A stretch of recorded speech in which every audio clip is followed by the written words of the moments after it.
പുലർച്ചെയാണ് ഈ ടാങ്ക്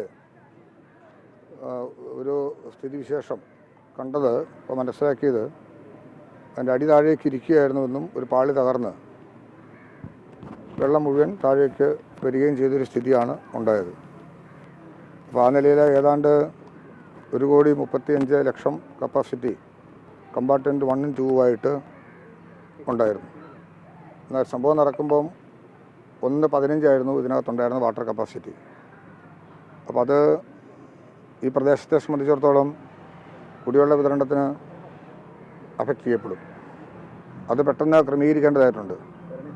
അതോടൊപ്പം ഈ സംഭവത്തിൻ്റെ ഭാഗമായി തന്നെ കുറേ സ്ഥലങ്ങളിൽ വെള്ളം കയറുകയും കുറേ നാശനഷ്ടങ്ങളുണ്ടാവുകയും ചെയ്തിട്ടുണ്ട്. അക്കാര്യങ്ങളെല്ലാം പെട്ടെന്ന് അന്വേഷിക്കാനായിട്ടും അതുമൂലം വന്നിട്ടുള്ള നാശനഷ്ടങ്ങൾ വിലയിരുത്തുന്നതിനും റവന്യൂ ഡിപ്പാർട്ട്മെൻറ്റ് പ്രവർത്തനം ആരംഭിച്ചു.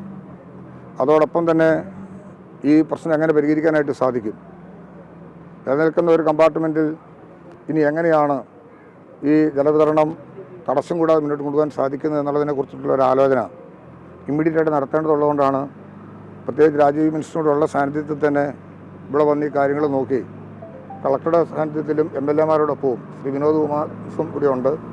ഞങ്ങൾ അടിയന്തരമായി ടൂറിസം ഗസ്റ്റ് ഹൗസിൽ ഒരു മീറ്റിംഗ് വെച്ചിട്ടുണ്ട്. അപ്പോൾ വാട്ടർ അതോറിറ്റിയുടെയും ഇറിഗേഷൻ ഡിപ്പാർട്ട്മെൻറ്റിൻ്റെയും അവർ തന്നെ നമ്മുടെ ഡിസാസ്റ്റർ മാനേജ്മെൻറ്റും ഉൾപ്പെടെയുള്ള എല്ലാവരും അതിൽ പങ്കെടുക്കും. പെട്ടെന്ന് ചെയ്യാവുന്ന ഇമ്മീഡിയറ്റായിട്ട് ചെയ്യാവുന്ന കാര്യങ്ങളൊക്കെ തന്നെയും തീരുമാനമെടുക്കും. അപ്പം ഇപ്പം വരുന്ന ആലുവ പ്ലാന്റിൽ നിന്നാണ് ഇതിനകത്തേക്ക് വെള്ളം വരുന്നത്. ഏതാണ്ട് 1200 mm വരുന്ന പൈപ്പിൽ കൂടെ വന്ന് 700 mm വ്യാസമുള്ള പൈപ്പിൽ കൂടിയാണ് 2 കമ്പാർട്ട്മെൻറ്റിലേക്കും വെള്ളം വന്നുകൊണ്ടിരുന്നത്. അതിലൊന്നിപ്പം നമ്മൾ ഷട്ട് ഡൗൺ ചെയ്യും. ബാക്കി വരുന്ന വെള്ളമാണ് ഒരു കമ്പാർട്ട്മെൻറ്റിൽ ഇപ്പോൾ ശേഖരിക്കാൻ പറ്റുന്നത്. അതോടൊപ്പം തന്നെ മരടിയിൽ നിന്ന് വരുന്ന വെള്ളമുണ്ട്. അത് കമ്പാർട്ട്മെൻറ്റ് 1-ലായിരുന്നു വരുന്നത്. അതിപ്പം ബ്ലോക്ക് ചെയ്ത് 2-ലേക്ക് മാറ്റണം. ഉപരിതലത്തിൽ ഇൻ്റർ കണക്ഷൻ ഉണ്ടായിരുന്നു. ഇപ്പോൾ ഇൻ്റർ കണക്ഷൻ ബ്ലോക്ക് ചെയ്യേണ്ടതായിട്ടുണ്ട്. അപ്പോൾ ആ നിലയിലെല്ലാം കാര്യങ്ങൾ വളരെ പെട്ടെന്ന് തന്നെ ചെയ്യാനും അതുപോലെ തന്നെ ഇതിൻ്റെ ഒരു പ്രതലം 2 പ്രതലത്തിലും വെള്ളം ഉണ്ടായിരുന്നു.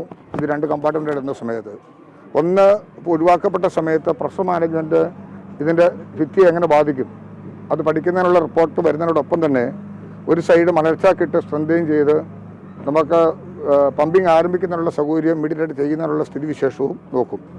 അങ്ങനെയാണെങ്കിലും പ്രഷർ മാനേജ്മെൻറ്റ് അടിസ്ഥാനത്തിൽ ടെയിലിൻ്റിലേക്ക് ചെല്ലുമ്പോൾ ചേരാനല്ലൂർ ഉൾപ്പെടെയുള്ള പ്രദേശങ്ങളിലേക്ക് വെള്ളത്തിൻ്റെ കുറവുണ്ടാകാനുള്ള സാധ്യത പ്രാഥമികമായി വിലയിരുത്തിയിട്ടുണ്ട്. അതിനൊരു പ്ലാൻ B ബേസിൽ എന്താണ് ചെയ്യാൻ കഴിയുന്നെന്ന വിഷയവും കൂടി ഇതിനോടനുബന്ധമായി തന്നെ നോക്കി പ്രശ്നങ്ങൾ പരിഹരിക്കാൻ ആവശ്യമായ നടപടി സ്വീകരിക്കലാണ് ഇപ്പം എടുത്തിട്ടുള്ള പ്രധാനപ്പെട്ട ഒരു കാര്യം. ഞങ്ങളെ മീറ്റിങ്ങിന് ശേഷം ഇപ്പോൾ കിട്ടിയിരിക്കുന്ന റിപ്പോർട്ടിൻ്റെ അടിസ്ഥാനത്തിലും പ്രായോഗികമായി ചെയ്യാൻ കഴിയുന്ന വിഷയങ്ങളെ കൂടി വിലയിരുത്തിയതിന് ശേഷം എന്തെങ്കിലും ഉണ്ടെങ്കിൽ കൂടുതലായിട്ട് പറയാനായിട്ട് കഴിയും. എന്തിൻ്റെ കാര്യത്തിലാണ്? നമ്മുടെ എല്ലാ സ്ട്രക്ചറുകളും ഞങ്ങളിപ്പോൾ മനസ്സിലാക്കുന്നതിൻ്റെ പശ്ചാത്തലത്തിൽ ഇറിഗേഷൻ സ്ട്രക്ചറുകളാണെങ്കിലും അതോടൊപ്പം തന്നെ ഈ വാട്ടർ അതോറിറ്റിയുടെ പഴയ സ്ട്രക്ചറുകളൊക്കെ തന്നെ 10, 50, 60 വർഷമൊക്കെ പഴക്കമുള്ളതാണ്. ഞാനിപ്പോൾ ഒരു സ്ട്രക്ചർ എഞ്ചിനീയറോട് സംസാരിച്ചു. സ്വാഭാവികമായിട്ട് 50 വർഷം വരെ ഇത്തരം കാര്യങ്ങൾക്കൊരു കുഴപ്പവും കണ്ടിട്ടില്ല. 50 കഴിഞ്ഞ് 60, 70 ആയ സ്ട്രക്ചറുകളും നിലനിർത്തിയിട്ടുണ്ട്. പ്രോപ്പർ മെയിൻ്റനൻസ് ആണെങ്കിൽ അങ്ങനെ കുഴപ്പമുണ്ടാകേണ്ട സാധ്യതയില്ലെന്നാണ് എഞ്ചിനീയറിംഗ് ഞങ്ങളോട് ഇപ്പം പറഞ്ഞിട്ടുള്ളത്.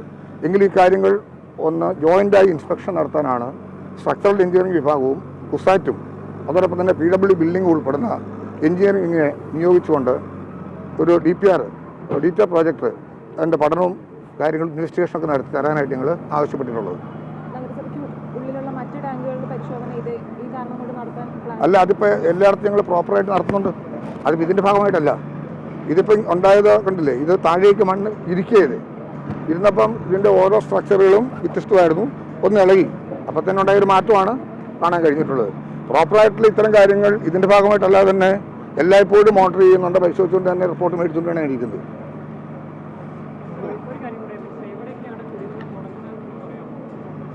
അല്ലേ, നമ്മളത് എത്രത്തോളം ചെയ്യും, അതായത് ഒരു ഇപ്പം നമ്മൾ കണക്കാക്കിയിരിക്കുന്നതനുസരിച്ച് 4 മണിക്കൂർ പിന്നെ പമ്പിങ് രാവിലെ 3 തൊട്ട് രാവിലെ 7 വരെ കൊടുത്തിരുന്നു.